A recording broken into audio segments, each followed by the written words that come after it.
ఈ హైడ్రాకి సంబంధించి పదే పదే ఒక మాట ప్రతిపక్ష పార్టీ విమర్శిస్తుంది. 10 ఏళ్ళు ప్రతిపక్షంలో ఉన్న కాంగ్రెస్ పార్టీ అధికారంలో రావడంతోనే ఈ హైడ్రాని ఎందుకు ఏర్పాటు చేసింది అంటే కేవలం ప్రతీకార చర్య కోసమే అని మాట్లాడుతున్నారు, విమర్శిస్తున్నారు. దీన్ని ఎలా చూడాలి? నిజంగా ప్రతీకారం తీర్చుకోవడం కోసం హైడ్రా ఒక ఆయుధంగా మారిందంటారా ప్రభుత్వానికి ఇప్పుడు? అంటే అది స్టార్ట్ అయ్యి ఒక 1 month అయింది హైడ్రా.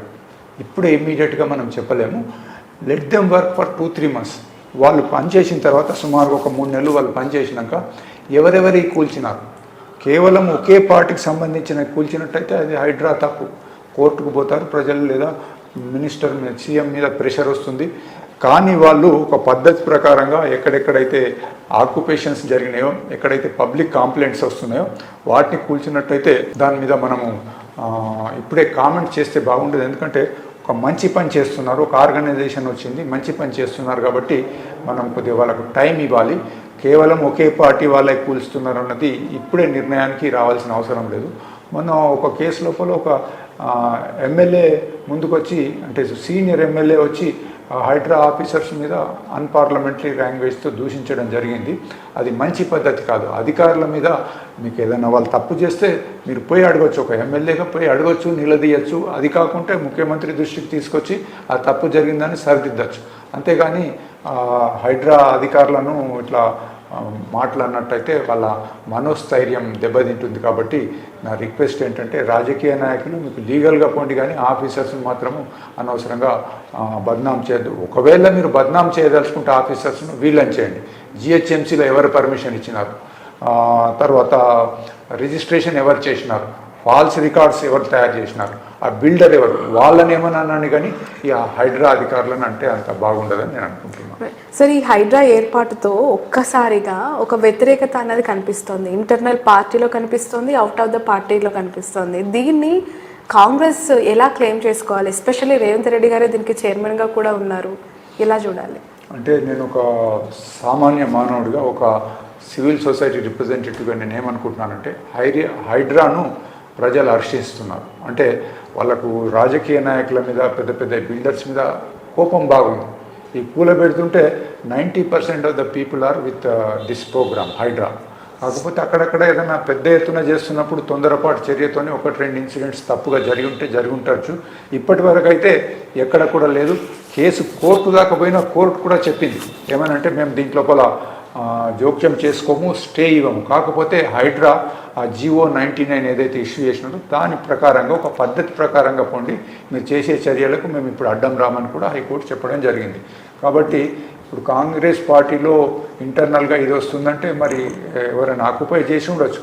నేను అందుకే మొదలే చెప్పినాను, పార్టీలకు అతీతంగా ప్రతి రాజకీయ నాయకుడు ఎక్కడ ఛాన్స్ దొరికితే అక్కడ చెరువులు కబ్జాలు చేసినారు. అట్లాగే ఈ యొక్క రియల్ ఎస్టేట్ బిల్డర్స్తో కలిసి వాళ్ళ ద్వారా కూడా కబ్జాలు చేయించి లాభం పొందిన కేసులు చాలా ఉన్నాయి. కొందరు మంచి వాళ్ళు ఉండొచ్చు, రాజకీయ నాయకులు అందరు చెడ్డవాళ్ళని అనడం లేదు. Very good people are also there. But majority of the politicians are ఈ కబ్జాలు చేసిన వాళ్ళే, లేదా వాళ్ళ బంధువులు, వాళ్ళ పార్టీ వర్కర్సే చేసినారు. పార్టీలకు అతీతంగా అందరూ కూడా అదే తాను ముక్కలు. అంటే ఏంటంటే ఎంక్రోచ్మెంట్, ప్రభుత్వం భూములు ఎక్కడ ఉంటే అక్కడ కబ్జా చేయడమే వీళ్ళ పనిగా తయారైపోయింది. రైట్ సార్, ఇప్పుడు ఎన్ కన్వెన్షన్ దగ్గర తుమ్కుంట చెరువు ఆక్రమణకు గురైంది, అది బఫర్ జోన్లో ఉంది అని చెప్పి FTLకి సంబంధించి ఉంది అని చెప్పి మాట్లాడుతూ ఉన్న క్రమంలో అది పక్కా ప్రైవేట్ ల్యాండ్ అని చెప్పి నాగార్జున దాన్ని క్లెయిమ్ చేస్తున్నారు. అసలు నాగార్జున గారు ఇప్పుడు ఏ విధంగా ముందుకు వెళ్ళాలంటారు? అంటే ప్రైవేట్ ల్యాండ్ ప్రైవేట్ వ్యక్తి నుంచి నేను తీసుకున్నాను అని చెప్పి చెప్తున్నప్పుడు ఎండ్ ఆఫ్ ద డే అది కోర్టులో ఉండి స్టే ఉన్నా కూడా నాకు నోటీసులు ఇవ్వకుండా హైడ్రా డిమాలిషన్ చేసింది. తనకు ఏ విధంగా న్యాయం జరుగుతుంది ఈ ఇష్యూలో? పూర్తిగా నష్టపోయినట్టేనా? ఇంకా అది నాగార్జున గారిని అడిగితే బాగుంటుంది. బికాస్ నాకు నేను ఇప్పుడు ఇక్కడ కూర్చొని చెప్పలేను, ఎందుకంటే ఇవ్వాలనే జరిగింది. ఒక 2-3 డేస్లో డీటెయిల్స్ బయటకు వస్తాయి. బహుశా ఆయన కోర్టును ఆశ్రయించవచ్చు. కాబట్టి బట్ హైడ్రా వాళ్ళు కూడా ఎప్పుడైతే ఒక సెలబ్రిటీ మీద యాక్షన్ తీసుకుంటున్నప్పుడు ఐఎమ్ షూర్ 100% వాళ్ళు చక్కగా అన్ని ఫార్మాలిటీస్ కంప్లీట్ చేసి ఉంటారని నేను అనుకుంటున్నాను. But it is a between Nagarjuna and Hydraa. దాంట్లో నేను కామెంట్ ఏం చేయదలుచుకోలేదు. బట్ ఇది ఇవాళ కొత్తగా వచ్చింది కాదు. గత 5-6 సంవత్సరాల క్రితం కూడా వీళ్ళు గవర్నమెంట్ నోటీసులు ఇచ్చింది ఆయనకు, గోడలు కూలగొడతామన్నారు. ఇది జరుగుతున్నదే. ఆల్రెడీ నోటీసులు కూడా సర్వ్ అయిపోయినాయి. చూడాలి మరి ఆయన కోర్టుకు వెళ్తాడా, కోర్టుకు వెళ్తే మరి కోర్టు ఏం చెప్తుందని చూడాలి. సార్, చెరువులు చాలా అందంగా కనిపించే నాలాలు, చెరువులు లేదంటే ఇవన్నీ కూడా పరివాహక ప్రాంతాలు ఏవైతే ఉంటాయో చాలా అందంగా కనిపించాయి. వాటిని పూర్తిగా ఈ కాంక్రీట్తో బహుళంతస్తుల బిల్డింగ్స్తో నింపేసిన పరిస్థితి ఉంది. ఇప్పుడు అక్కడ నేలమట్టం చేయటం ద్వారా తిరిగి పునర్వైభవం, అంటే ఆ చెరువు అంతకుముందు ఏ స్ట్రక్చర్లో ఉండిందో, ఏ బ్యూటిఫికేషన్తో ఉందో అలా కనిపించే అవకాశం ఉందంటారా? ఎందుకంటే ఆల్రెడీ అక్కడ ఇంటర్నల్ లైన్స్ అన్నీ కూడా బ్లాక్ అయిపోయి పూర్తిగా క్లమ్జినెస్తో నిండుకుని ఉంటాయి కదా ఇప్పుడు. ఇప్పుడు అదే కదా, మనకు టెక్నాలజీ ఉంది, అట్లాగే మనకు మ్యాప్స్ ఉన్నాయి. దాంతో 1990లో ఏ విధంగా ఉండే, ఇప్పుడు ఎలా ఉంది చూడొచ్చు అనమాట. ఇంకోటి, ప్రతి ట్యాంక్ ఒక మొమైల్స్ అని ఉంటుంది అనమాట, అంటే దాని జీవిత చరిత్ర, ఎప్పుడు కట్టినారు, బడ్జెట్ ఎంత, వచ్చే ఇన్కమింగ్ వచ్చే ఫ్లో ఎంత, మత్తడి ఎంత హైట్లో ఉంటుంది, దాని FTL ఏంటి, అట్లాగే బఫర్ జోన్, ప్రతి ట్యాంక్ ఇప్పుడు ఇరిగేషన్ డిపార్ట్మెంట్ దగ్గర ఉంటాయి. అట్లాగే శాటిలైట్ ఇమేజరీస్ తీసుకొని పూర్వ వైభవం తేవడం పెద్ద పని కాదు. ఇప్పుడు ఏంటంటే మొదట్లో స్ట్రక్చర్స్ అన్నీ ఏవైతే FTLలో ఉన్నాయో తీసేయడం ఒకటి. FTLే కాదు, ట్యాంక్ బెడ్లోకి పోయి కూడా ఎంక్రోచ్మెంట్ అయిన కేసులు ఉన్నాయి. సో అవన్నీ తీసేసి, ఆ కూలగొట్టిన మెటీరియల్ అంతా తీసేసేసి, అక్కడ ఏదైనా బాగా ఉసుకే అది తట్టుకొని ఉంటే అది కూడా తీసేసేసి, దాంట్లోకి వచ్చే నాలాను కూడా క్లీన్ చేసి, ఇన్ఫ్లోను క్లీన్ చేసి, చుట్టుపక్కల కాలనీస్ నుంచి వచ్చే మురికి నీరును ఒక STP కట్టి శుద్ధి చేసినట్టయితే తప్పకుండా పూర్వవైభవం తేవచ్చు. ప్రజల సహకారం కావాలా. ఇప్పుడు ఓన్లీ అధికారులు పోయి కూలబెట్టేసేసి మళ్ళీ ఊరుకుంటే కాదు, ప్రజలను ఇన్వాల్వ్ చేసి ఆ చుట్టుపక్కల వాళ్ళు రెసిడెంట్ వెల్ఫేర్ అసోసియేషన్స్ ఉంటాయి, వాళ్ళ సహకారంతో నాలాను వాళ్ళకి అప్పగించేసేయాలి. లుక్, దిస్ ఈజ్ మీ చెరువిది, కాపాడుకోండి. లేనట్టయితే సఫరర్స్ మీరే, ఫస్ట్ విక్టిమ్ మీరే. మీ గ్రౌండ్ వాటర్ అంతా పడిపోతుంది, మురికి నాలాగా తయారైపోతుంది, మీరు ఇక్కడ ఉండలేరు, ఆ పరిస్థితి వస్తుందని చెప్పి వాళ్ళని ఇన్వాల్వ్ చేస్తే బాగుంటుంది. Right. Finally what is the opinion, అంటే గవర్నమెంట్ పనితీరు పైన ఫోరం ఫర్ గుడ్ గవర్నెన్స్ ఎలా ఉంది? సంతృప్తి వ్యక్తం చేస్తుందా యాజ్ ఆఫ్ నో? వాళ్ళ వర్క్ కావచ్చు, వాళ్ళ డెసిషన్స్ కావచ్చు. ఏది ఇప్పుడు ఇది హైడ్రా గురించి అంటున్నారు? లేదు, ఓవరాల్ ఇన్ జనరల్ కొత్త గవర్నమెంట్ పాలసీస్ అవ్వచ్చు, వాళ్ళ ఇంప్లిమెంట్ చేస్తున్న స్కీమ్స్ యొక్క పనితీరు.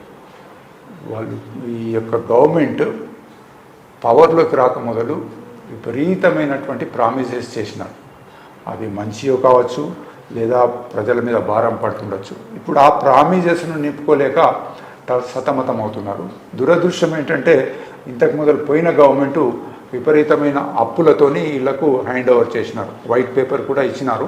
సో ఈ విధంగా ఇట్టి పరిస్థితులలో నేను అనుకోవడం ఏంటంటే, ఆ ప్రామిసులు కొన్ని తగ్గించండి, హెల్త్ ఎడ్యుకేషన్ మీద కాన్సన్ట్రేట్ చేయండి. హెల్త్ మీద ఏం చేయడం లేదు. ఇప్పుడు ప్రెస్టీజియస్ హాస్పిటల్స్ ఉన్నాయి, గాంధీ ఉంది, ఉస్మానియా ఉంది. మేము అక్కడికి వెళ్ళి సర్వే చేసినాం. గాంధీ లోపల ఓపీ ఉంది, ఓపీలో డాక్టర్లు ఉంటారు. గ్రామాల నుంచి ఎవరైనా రోగులు వస్తే వాళ్ళని చూసి ప్రిస్క్రిప్షన్ రాసిస్తారు, ఫలానా మందులని. ప్రభుత్వ ప్రకారంగా అక్కడ ఒకటి ప్రభుత్వంది ఫార్మసీ ఉంటుంది, అంటే మందుల షాప్, అందులో మందులు ఉండవు. దాని పక్కనే ప్రైవేట్ వాళ్ళ షాపులు ఉంటాయి, వాళ్ళు రెండింతల ధరతో అక్కడ ఇస్తారు. ఈ రోగికి ఏం కావాలి, ఇమీడియట్ ఇంజక్షన్ ఇవ్వమన్నాడు, డాక్టర్ కొనుక్కరామన్నాడు అని పోయి తీసుకొచ్చి పెడుతున్నారు. అంటే ఒక 200-300 ప్రిస్క్రిప్షనే రోగికి ఫ్రీ దొరుకుతుంది, కానీ 1000 రూపాయల మందులు మాత్రం మళ్ళీ కొనాల్సి వస్తుంది. హాస్పిటల్స్లలో అన్ని ఎక్విప్మెంట్ ఉంటాయి, కానీ అవి నడవవు, పనిచేయవు.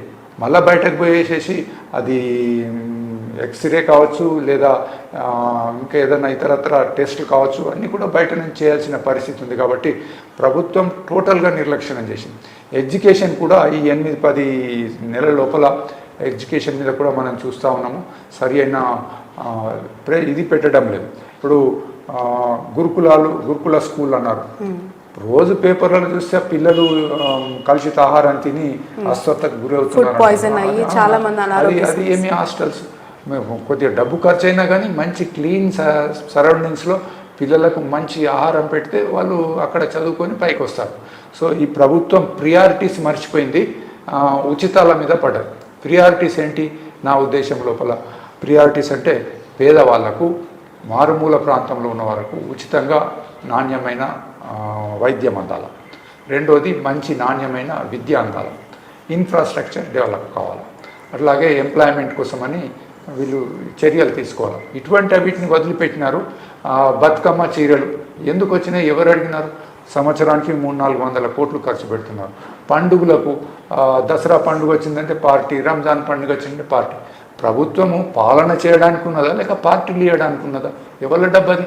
ట్యాక్స్ పేయర్స్ మనమందరం కూడా. ఒక టీ తాగితే టీ పొడి మీద ట్యాక్స్, షుగర్ మీద ట్యాక్స్, పాల మీద ట్యాక్స్, ఇవి కాకుండా సర్వీస్ ట్యాక్స్ మీదకెళ్ళి అంటే ఒక 10 రూపాయల్లో వచ్చే టీ 40-50 రూపాయలు అవుతుంది. సో ఈ విధంగా పెట్రోల్ మీద అందరికి తెలిసిందే, దేశం లోపల హయ్యెస్ట్ ట్యాక్సెస్ పెట్రోల్ మీద ఒక 2-3 స్టేట్లు ఉన్నాయి, దాంట్లో తెలంగాణ ఒకటి. ఇట్లా విపరీతమైన ట్యాక్స్లు వేసి పేద ప్రజలకు అవసరమయ్యే వస్తువులన్నీ కూడా అందకుండా చేసేసేసి మేము ఇది ఇస్తాం అది ఇస్తామంటే ఇంతకుముందు ప్రభుత్వం చేసిన తప్పులనే వీళ్ళు చేస్తున్నారు. ఇప్పటికైనా కానీ ఈ ఉచితాలు మీరు ప్రామిస్ చేసి ఉండొచ్చు, చాలా ప్రామిసులు చేసినారు. ఇప్పుడు ఉదాహరణకు తీసుకుంటే బీసీ విద్యార్థులకు విదేశాలకు పోవడానికి స్కాలర్షిప్స్ అన్నారు, మంచిదే ఒప్పుకుంటాం, కానీ అది ఒక 5-10 ఏళ్ళే ఉండాలి. అంత లోపల ఇక్కడ ఆ స్టాండర్డ్కు డెవలప్ చేసుకోవాలి. 140 కోట్ల మంది ప్రజలు ఉన్న దాంట్లో వాళ్ళకు మనకు ఒక మంచి మెడికల్ కాలేజీలో, ఇంజనీరింగ్ కాలేజీలో లేవు.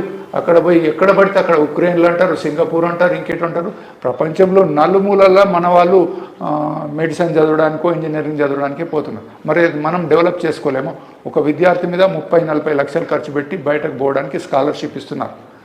ఒక 5-10 ఏళ్ళే అది మంచిది. ఈ 5-10 ఏళ్ళ లోపల మనం డెవలప్ చేసుకోవాలి. ఆ ఉద్దేశం ఎవరికి లేదు. ఓట్ల కోసమని డబ్బులను పంచుతున్నారే, పాత ప్రభుత్వం చేసిన తప్పులే వీళ్ళు కూడా చేస్తున్నారని అనిపిస్తుంది. ఇప్పటికైనా దాన్ని సరిదిద్దుకొని ఈ ఉచితాలకు బ్రేక్ పెట్టి విద్యకు, వైద్యానికి, ఇన్ఫ్రాస్ట్రక్చర్కు ఖర్చు పెట్టినట్టయితే బాగుంటుంది. Right, thank you so much sir, me valuable time ఇచ్చినందుకు. ఇది మొత్తానికి forum for good governance react అవుతున్న తీరు. ఖచ్చితంగా హైడ్రాకి చాలా సవాళ్ళు ఉన్నప్పటికీ కూడా అనుకున్న దాని ప్రకారం వాళ్ళు వాళ్ళ వర్క్ని కంప్లీట్ చేస్తారని, ఇంకొకటి తమ భేదం అంటే ఆ పార్టీ ఈ పార్టీ అని కాకుండా ట్రాన్స్పరెంట్గా పనిచేస్తుందని కూడా అభిప్రాయాన్ని వ్యక్తం చేస్తూ ఉన్నారు. That's all for now.